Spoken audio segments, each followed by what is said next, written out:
Hi friends, நாம் இன்றைக்கி முருங்கைக்கீரை பொரியல் செய்ய போகிறோம். அதுக்கு முதல்ல ஒரு கடாய் வச்சு அதில் தண்ணி ஊற்றி கொஞ்சமாக உப்பு போட்டிருக்கோம். இந்த தண்ணி நல்லா கொதிச்சு வரட்டும். இப்போ தண்ணி நல்லா கொதிச்சிருச்சு. நம்ம முருங்கைக்கீரை உருகி வச்சுருக்கோம். அந்த முருங்கைக்கீரையை இதில் சேர்த்துக்கலாம். இப்போ முருங்கைக்கீரை சேர்த்தாச்சு. இது நல்லா வெந்து வரட்டும். இதுக்கு தேவையான இன்க்ரீடியன்ஸை நம்ம ரெடி பண்ணிக்கலாம். இப்போ நம்ம ஒரு சின்ன ஜார் எடுத்துருக்கோம். அதில் வறுத்த வேர்க்கடலை, ஒரு 10 பல் பூண்டு சேர்த்து இதை அரைச்சி எடுத்துகிட்டு வந்துடலாம்.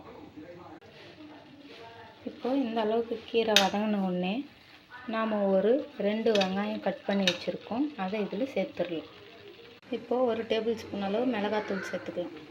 இப்போ இந்த அளவுக்கு வதங்கின உடனே நம்ம அரைச்சி வச்ச கடலக்காய் கொட்டையும் வேர்க்கடலையும் பூண்டும் இதில் சேர்த்து இதை நல்லா கலந்து விட்டுடலாம். பாருங்கள் ஃப்ரெண்ட்ஸ், அவ்வளோதான் ஃப்ரெண்ட்ஸ், முருங்கைக்கீரை பொரியல் ரெடி ஆகிடுச்சு.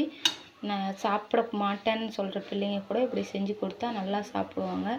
நீங்களும் ட்ரை பண்ணி பாருங்கள் ஃப்ரெண்ட்ஸ். முருங்கைக்கீரையில் இரும்பு சத்து இருக்குது. இதை வாரத்துக்கு 2 முறை நீங்கள் பிள்ளைங்களுக்கு செஞ்சு கொடுங்க. ரொம்ப ஆரோக்கியமான முருங்கைக்கீரை, நம்ம அடிக்கடி சேர்த்துக்கலாம். இது வீட்டு பக்கத்துலேயே கிடைக்கும். காசு கொடுத்து வாங்கணும்னு அவசியம் இல்லை. எல்லா கீரையும் காசு கொடுத்து வாங்கணும். இந்த கீரையை காசு கொடுத்து வாங்க வேண்டாம். நம்ம எங்கேயாவது மரத்தில் உடைச்சிட்டு வந்து கூட இந்த மாதிரி செஞ்சு பிள்ளைங்களுக்கு கொடுக்கலாம்.